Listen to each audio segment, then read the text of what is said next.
Maddie was big in every way, except her physical size. There's two ways of being big, and that is to come into a room and suck the life out of it. She actually brought the room to life every time she walked into it. Well, as a child, she was exhausting. She's always been a lot like me in that she's kind of an overabundant bundle of energy. Maddie was crazy. She was loud, as everyone likes to say, but she also was one of the most caring people I'd ever met. She was super bubbly and touchy and outgoing, and I was a little bit more secluded and more mature, and as the older sister, I kind of took on that responsibility. Even though we were super different, we still had a really close relationship. Maddie was always a ray of sunshine, honestly. She never failed to put a smile on my face, to make me laugh, and I really appreciated that about her. I never had a bad time when I was hanging out with her. She was very much like the older sister that you could go to anything with, because she was very brutally honest and would speak her mind. She always knew what to say, the truth, even if you didn't want to hear it, you heard it. She was just always there for you, no matter the circumstance. Maddie was just always moving and just very athletic, and everything she tried, athletic-wise, she could do. We always knew that she had something in gymnastics. Not only did she love it so much and was so passionate about it, but she was good.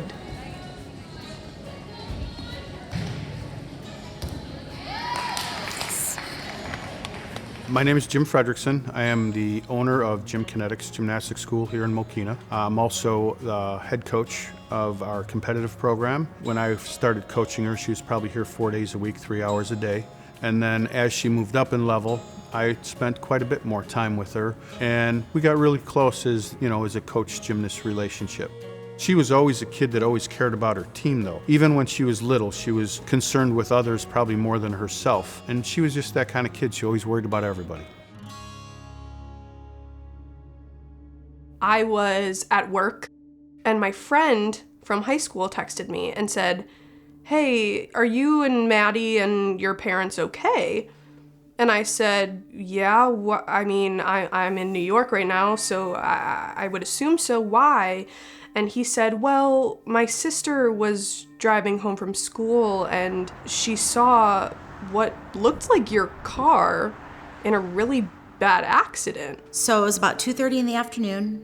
Maddie and two of her teammates had just gotten done with school. Maddie typically drove the two girls who were younger than her. I remember hearing Maddog scream, and she swerved the car, and that's when I realized we were rolling.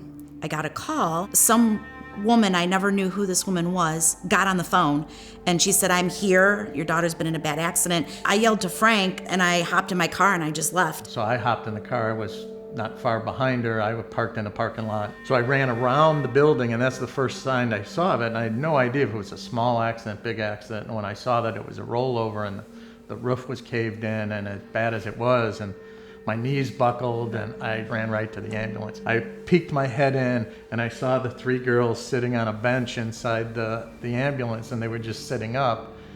And talk about a relief. You just, because I had no idea what to expect. And then I saw her, and I couldn't even see a scratch.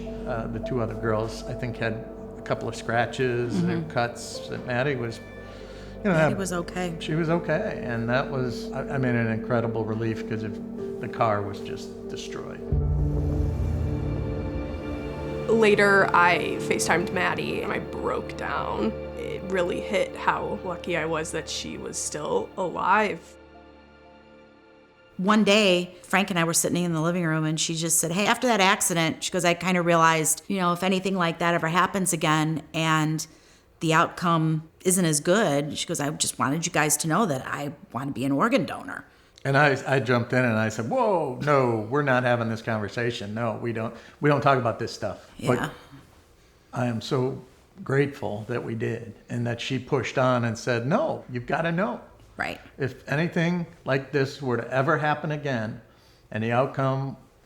wasn't as good. She said, I want you to have something good come from something tragic. And of course, after just, rolling up on a car accident like that, I thought, wow, okay, well, good for you. We're not going to have to worry about that, though, because that was enough of a scare for a lifetime. We're not going to have that happen again.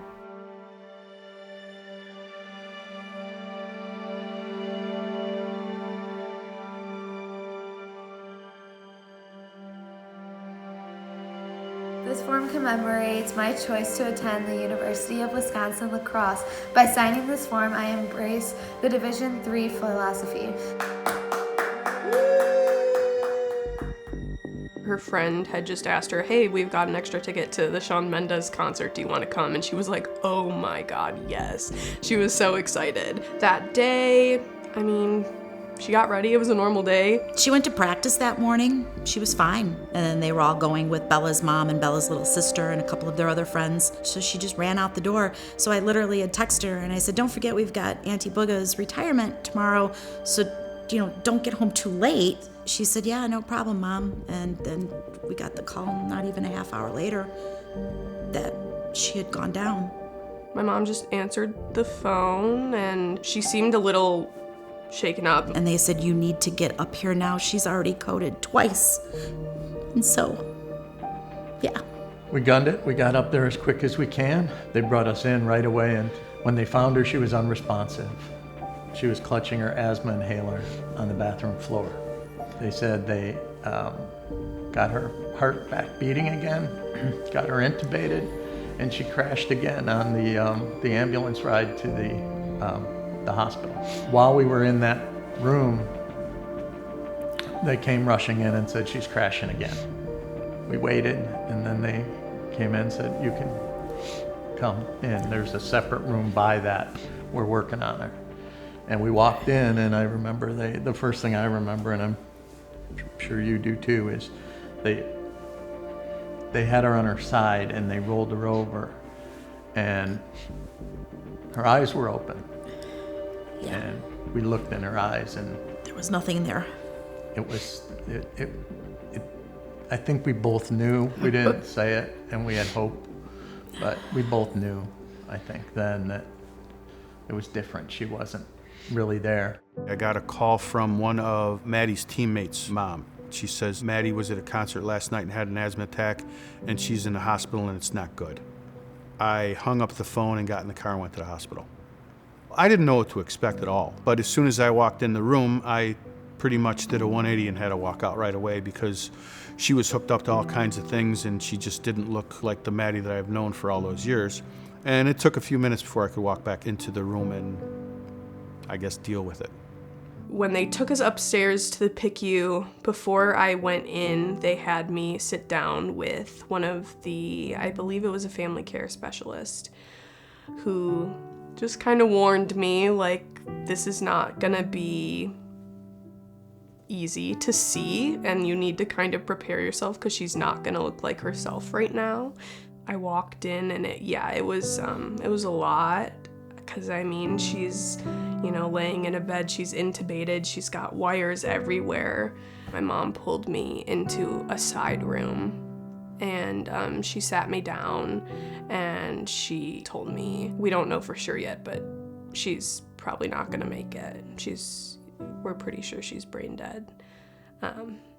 So that was like the first moment that I feel like I had kind of known, but that obviously was the final, like, oh yeah, this is happening. Right as they were finishing up the last part of the brain death test, they brought Frank and Sam and I and Jim in. And so we were able to be in there with her when they declared. After multiple tests and everything, we met with Shannon with Gift of Hope. We were really comfortable with her. It was just kind of an immediate, like, almost a sigh of relief. I remember we met Shannon Wyatt, and we had this immediate connection because she's just so compassionate, and it wasn't like, okay, down to business, here's the clipboard, let's talk. It was like, tell me about Maddie. They made the decision when it was time to meet with me, and they came in the room, and I remember Frank, Cindy, and Sam were all there, and they obviously were devastated and crying. And I think this was like the first family that I met that I cried before I even like spoke to them. I mean, I'm sure I introduced myself, but then we just sat at the table and just like sobbed the whole time. Usually when I speak with families, I ask them to tell me about their loved one first. And they told me about her, and that's when they shared that she was in the vehicle accident, and it was a pretty significant one. And she told her parents, you know, if anything ever happens to me, donate anything and everything, because I want to help as many people as possible. They're grieving, they're devastated, and yet somehow they open this like little trust door to trust this one person to let them come into their life, and they trust us to take care of their loved one. So I think that's my favorite part, is just like seeing that crossover between the devastation to now this is something that we want to do to honor our loved one, and this is the person who's going to help us get there. She's got to come to families at their absolute darkest moment and try to help them see that there's possible light in this situation. And you don't really want to necessarily hear that at that time. There's so much hope in being able to donate your loved one's organs and tissues that really helps you get through that grieving process. As an organ procurement organization, our role is to facilitate the organ donation process. And what that means is working with families on one of their worst days, dealing with a tragedy, making that decision about organ donation, or maybe their loved one has already made that decision. And then on the other end, working to bridge life with recipients and those that are waiting for that life-saving transplant. Across the country, there are over 100,000 people waiting for a life-saving transplant, and our job is to reduce that number, is to end the deaths that happen every day on the waiting list and continue to work as diligently and hard as we can to save as many lives as possible. The hospital starts our entire process. We rely on them to give us a phone call to let us know that there is a potential donor out there. And without their buy-in and without their willingness to call us and let us know about that, the opportunity to save a life is not there. We want them to first save somebody's life before they think about us. But if it gets to the point where they need to be calling the organ procurement organization to make the referral to become a donor, that's when we want them to call us. The organs that can be donated include the heart, the lungs, the liver, the pancreas, and the kidneys. An organ donor can certainly donate beyond solid organs, can also donate corneas, skin, bone, tissue. All of those are life-saving and life-enhancing organs. Maddie was able to donate both of her kidneys to 2 different recipients. She donated her heart and her liver to one recipient. Lungs went to asthma research. Both of her corneas, ligaments, and skin and bones have gone to, so far, 9 different people throughout the country. We're going down the checklist, and they said, would you be willing to donate her heart? Check, yes. Would you be willing? Liver? Yes. Kidneys? Yes. Tissue? Yes. Corneas and eyes? Wait a minute. I paused, Cindy paused. We're like, why is this so hard? Right. But Shannon was great. She said, that's the one that gives a lot of people pause. That's where the life is. You look in somebody's eyes and you see the life. And that's what we remembered about Maddie, her big brown eyes. We actually had friends who were surprised that it was an open casket wake because she was a donor. We do have an interfaith council that is very familiar with all the different types of religions and cultural reasons why there might be some pushback, and we consult with those people to be able to have better conversations with families. We can get someone of that same faith or religious background to come speak to them as well, why it's important, and sometimes that will help them come to a better place too. I don't share with every family that I'm a living donor. I think I kind of feel like the ones that need to hear it, I'll share that. And it's typically like the ones that really struggle with, is this the right decision for our family? And that's when I can share with them that I'm a living donor and it was the best decision of my life.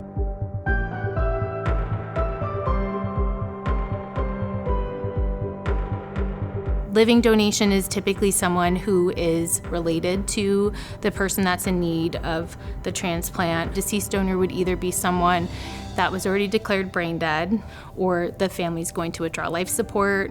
They have to pass away within 90 minutes typically in order to help other people, because that's how long the organs can go without the oxygenation from the machines. The process of getting an organ transplant begins at getting on the transplant list. You must be identified to a transplant center, who then begins the process of evaluation of a recipient. Organ allocation is really based on 4 different things: blood and tissue type, because you have to make sure that the donor and the recipient are compatible with one another.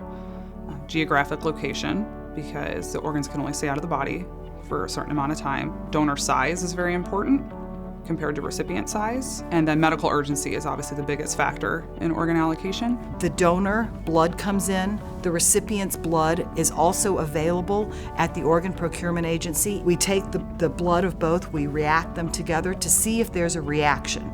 If there's a reaction of the recipient against the donor, it means that the organ will not function properly because the recipient's body will reject that organ immediately. So we know that that patient can't get the organ, so we move on beyond that. For organ, you're transplanting not only the cell component, but it's the whole organ with a lot of different cell types. So the matching piece is very important. We have another process called the cross-match. That's when we do kind of the final confirmation that the donor and recipients are compatible. Opposed to the tissue side, the tissue, there's not really a matching per se. We just have to ensure that the donated tissues are free of infectious diseases. There's a lot of IT, really. There are extensive computer programs that really do all the matching. At the end of the day, there's a rank order of how we go about, distributing the organs.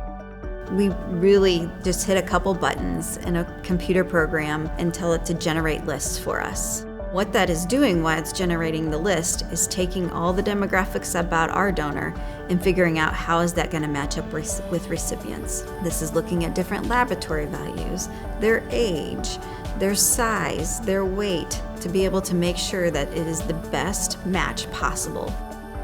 In the last 5 years or so, a big development is normothermic perfusion. Normothermic means at the same body temperature that you normally are. You can take the organ out of the body and put it on a pump, and the pump would pump blood through the organ. It would be at normal body temperature. It's receiving oxygen. It's receiving nutrients. So in fact, the organ does not know it's outside the body. I'm humbled to be a surgeon because what I do is just a very short piece. There is all the things that they've suffered in end organ failure up until the point that they get to needing to be on the transplant list. Then there's getting on the transplant list and waiting.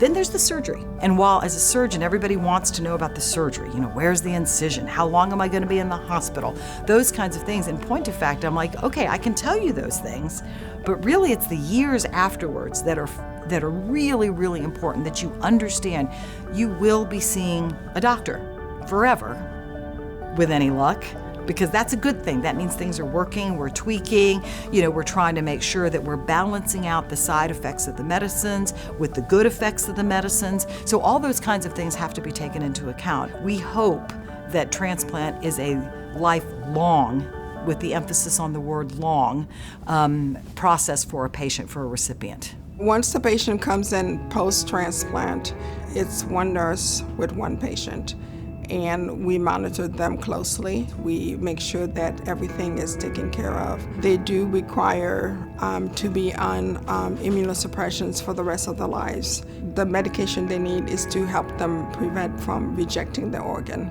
There are a lot of professionals involved in the process of organ transplant. Of course, just in the OPO, there are people who go out to the various hospitals that speak to the families. We have people that work in the call center that take in the calls for the referrals, and we have the people that do my job, but specifically for tissue recovery techs. You have transportation people, dietitians, we have the infectious disease doctors. To the social workers and chaplains that help the donor family through their grief. safe. The surgeons, the operating room staff, the nurses and the techs in the hospital that take care of the patient. So really, if you want to be involved in transplant, you can pretty much do almost anything and come be a part of our family. Everyone from all different walks of life and probably all different degrees can work here. But I think the most important thing is just having a passion for doing this work. The motivation that keeps me awake, knowing that someone is actually waiting at the hospital for the lab to finish up the testing so that they can get a transplant and get a safe transplant. It's not easy to convince people while they're living. It's like, oh, you should sign up on the donor registry, because you're tying that to the death part, right? But it is important to recognize that for whatever reason, if an individual, passes, there's still some ways to continue the legacy of it. I think it's one of the first binding important decisions that a 16-year-old is allowed to make about their own body. And I think it's important that that be a decision that they've come to after learning and understanding. But I think it's really important that that 16 and 17-year-olds know that they can take ownership of that decision and of what happens to their body should, God forbid, they be put in that position, and that they should talk about that decision with their family members. Because knowing Maddie's decision in those moments, it gave us some solace in knowing that we knew we were doing the right thing. We knew we were doing what she wanted, and that was really important to us. It was like the last gift we could give her. And so for teens to understand that, and to understand not only the importance of deciding to register, but then talking about that with their families is so critical. Yes, you may have checked the box to be an organ donor when you signed up for your license or on the National Registry, but that doesn't necessarily mean that your decision will be respected. Especially for minors, your family has the final decision on whether or not you're a donor. If your family doesn't know how important it is to you, if they hear, yeah, you're probably gonna have to spend a couple extra days here and it's gonna be a long process, they might say no. So it's so important to have the conversation about how important organ donation is to you, because you want other people to respect your decision. There's an overwhelming percentage of people that believe in donation, and about half of the people actually register to be organ donors.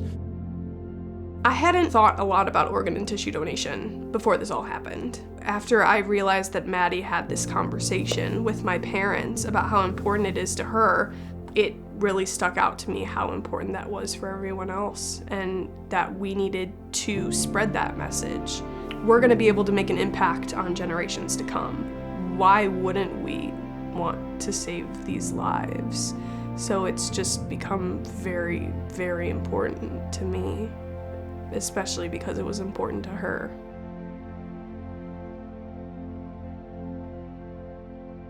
It was about 2 weeks after Shannon had called us that we received this letter from Gift to Hope. Dear Grobmeyer family, please accept our deepest sympathies on the recent passing of your child. The decision to give the gift of hope through donation are a lasting legacy and a testament to Madeline's beautiful spirit. Madeline saved 3 lives through organ donation. Her heart and liver went to a woman in her 30s.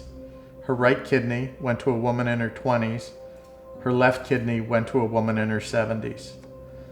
Madeline's left and right lungs were recovered for use in medical education and research, and will help scientists unlock the complexities of disease processes and find life-saving cures in the future. We hope it brings you comfort to know that Madeline's eye tissue has provided the gift of sight to a child from Lansing, Michigan. We hope that you and your family will be comforted by your decision to help others and inspire compassion through eye donation. Thank you for making miracles possible. With warmest regards, your Donor Family Services team. Knowing that it affected a child. There's so many more years and things that this child's gonna see because of Matt. And we've actually found out that the child was just 2 years old when she got the cornea transplant. That was the one thing that we paused on with Maddie, was her eyes. It was good to know that, reaffirmed that we made the right decision. My name is Jasmine. I am 26 years old and I live in Illinois. Before I received my biggest blessing, second chance at life, I had been on dialysis since February of 2014. I love to travel and hang out with my friends and family, and being on dialysis 3 days a week took that away from me. I know you're probably still grieving from the loss of your loved one, and I want you to know there's still a part of her out here living through me, and I'm going to make sure I bless people just as she did me. I want you all to know that my kidney is working perfectly fine. My transplant team always tells me I'm doing better than the average transplant patient. It's been about a month since my transplant, and once I'm all healed up, I can start traveling again and hanging with my friends and family. I am truly blessed, and even if I could tell you thank you until infinity, that wouldn't be enough. Words can't describe how thankful I am. What you have given me will touch my family's soul forever. You all are very special people. Through your loss, you gave a young girl a second chance at life and being able to live my life as I want to. God bless Jasmine.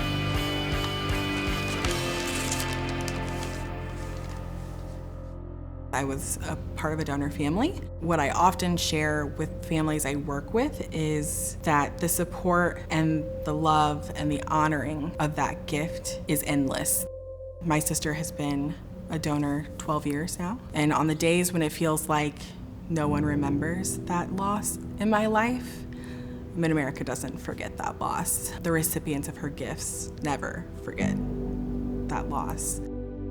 A lot of donor families are just so caring about how the recipients are. A lot of times they just want to know who their loved one helped save. It helps to know that she's still living out there in some way. The pure exuberance she had that she's gonna live her life, so much more in a more fulfilling but meaningful way now, made a big difference, because we know that's what Maddie would have done, and it sounds like Jasmine wants to do the same. We'd give anything to have Maddie back, but to know that she's living on a little bit in Jasmine is Jasmine's our daughter. We wrote back to her, and we hope that maybe someday we'll get to meet. It's been nice to get to know a little bit about her, just back and forth over emails. It's very healing for us. For donor families to meet their loved ones' recipients is really amazing. It starts with both parties being ready and being in the same place in their journey. They can reach out to their loved ones' recipients at any time. It is the most beautiful next step in a journey. It is sad, it is wonderful, it is breathtaking each and every single time.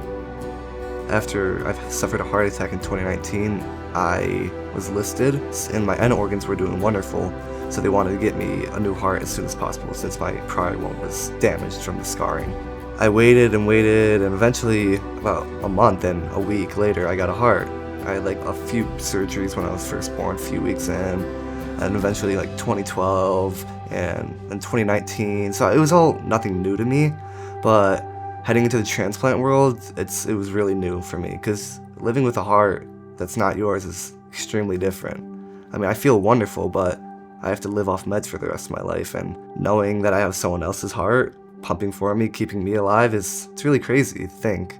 But the sacrifice that this person made for me, I don't know who they are yet, and I hope to know soon, is unbelievable. And I think spreading that word to other people and get the ball rolling and just make it a worldwide thing is the goal.